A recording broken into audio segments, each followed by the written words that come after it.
আসসালামু আলাইকুম। বাঙালি রান্নাবান্নার আরও একটি নতুন পর্বে আপনাদের সবাইকে স্বাগত।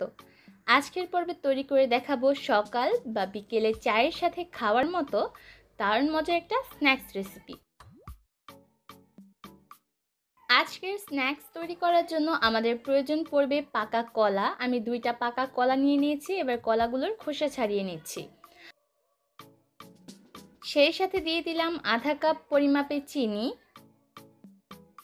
এবার কলা আর চিনিকে একসাথে ভালোভাবে মিশিয়ে নিচ্ছি। ততক্ষণ পর্যন্ত মাখিয়ে নিতে হবে যতক্ষণ না পর্যন্ত চিনিটা গলে গিয়ে এর থেকে পানি বের হয়ে আসে। আজকের নাস্তাটা তৈরি করার জন্য আমি পাকা কলা ব্যবহার করেছি, তাই চিনির পরিমাণটা একটু কম ব্যবহার করেছি। তবে আপনারা যদি মিষ্টিটা একটু বেশি খেতে চান সেক্ষেত্রে চিনির পরিমাণটা বাড়িয়ে বা কমিয়ে নিতে পারবেন। খুব ভালোভাবে মিশ্রণটাকে মাখিয়ে নেওয়া হয়ে গেলে এবার এর মধ্যে বাকি উপকরণগুলো যোগ করব।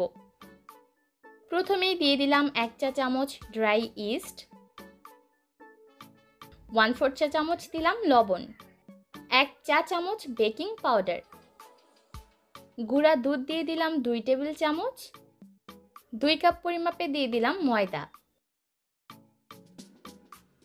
এবার সব কিছুকে একসাথে ভালোভাবে মিশিয়ে নিচ্ছি। নাস্তাটা তৈরি করার জন্য আমাদের এই মিশ্রণটাকে একটা ব্যাটারে পরিণত করতে হবে। তার জন্য আমি এক্সট্রাভাবে নিয়েছি লিকুইড দুধ। আর দুধটা কিন্তু এই পর্যায়ে কুসুম গরম আছে। দুধটা এমন গরম হবে আপনি আপনার একটা আঙুল দুধের ভেতর কিছুক্ষণের জন্য চুবিয়ে রাখতে পারবেন। তবে খুব বেশি ঠান্ডা বা খুব বেশি গরম দুধ নিতে যাবেন না, তাহলে কিন্তু ইস্টটা অ্যাক্টিভ হবে না, যার কারণে নাস্তাগুলো ভিতর থেকে সফট হবে না। এবার অল্প অল্প করে দুধ দিব আর এই মিশ্রণটাকে মাখিয়ে নিব। আমাদের প্রধান উদ্দেশ্য থাকবে এই মিশ্রণটাকে একটা ব্যাটারে পরিণত করা। তার জন্য যতটুকু দুধের প্রয়োজন হবে ততটুকু দুধ আপনারা চাইলে যোগ করে নিতে পারবেন।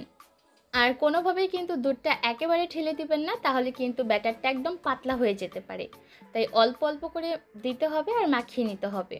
আর এই মিশ্রণটাকে যত ভালোভাবে আপনি মাখিয়ে নিতে পারবেন দেখবেন নাস্তাগুলো তৈরি করার পর ততটাই সফট আর স্পঞ্জি হবে। এর মধ্যে কিন্তু ব্যাটারটা একদম রেডি, আর ব্যাটারের কনসিস্টেন্সিটা আপনারা নিশ্চয়ই দেখতে পাচ্ছেন। এবার চলে যাচ্ছি নাস্তাগুলোকে তৈরি করার জন্য। আমি চুলায় একটা প্যান বসিয়ে তাতে পর্যাপ্ত পরিমাণ তেল মিডিয়াম হিটে গরম করে নিয়েছি। এবার একটা চামচের সাহায্যে ব্যাটারের থেকে অল্প অল্প করে নিয়ে তেলে ছাড়তে হবে। এবার আপনারা চাইলে ছোট বা বড় যে কোনো শেপের নাস্তা তৈরি করে নিতে পারবেন। এই পর্যায়ে চুলার আঁচ কিন্তু একদম বাড়িয়ে রাখবেন না, তাহলে দেখবেন নাস্তাগুলো দেওয়ার সাথে সাথেই নিচের অংশটা পুড়ে যেতে পারে। তাই চুলার আঁচ মিডিয়াম লো হিটে রেখে প্রথমে নাস্তাগুলো তেলে ছাড়বেন, তারপর চুলার আঁচ মিডিয়ামে রেখে নাস্তাগুলোকে ভেজে নিতে হবে। একটা সাইড যখন হালকা একটু লালচে রং হয়ে আসবে তখন নাস্তাগুলোকে আমি উল্টে দিচ্ছি। চেষ্টা করবেন কিছুক্ষণ পর পর এই নাস্তাগুলোকে উল্টে পাল্টে দেওয়ার জন্য, এতে করে প্রতিটা সাইড থেকেই নাস্তাগুলো সমান রং আসবে। এরই মধ্যে কিন্তু আমার এক ব্যাচ নাস্তা ভাজা হয়ে গেছে, আর চুলার আঁচ মিডিয়াম হিটে রেখে এই নাস্তাগুলোকে ভেজে নিতে প্রায় 10 মিনিটের মতো সময় লেগেছে।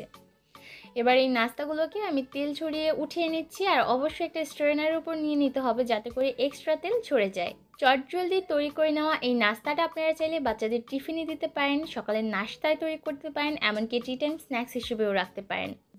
আশা করছি আমার আজকের এই সহজ রেসিপি আপনাদের কাছে ভালো লেগেছে। আজকের মতো এখানেই বিদায় নিচ্ছি। সবাই অনেক ভালো থাকবেন। আল্লাহ হাফেজ।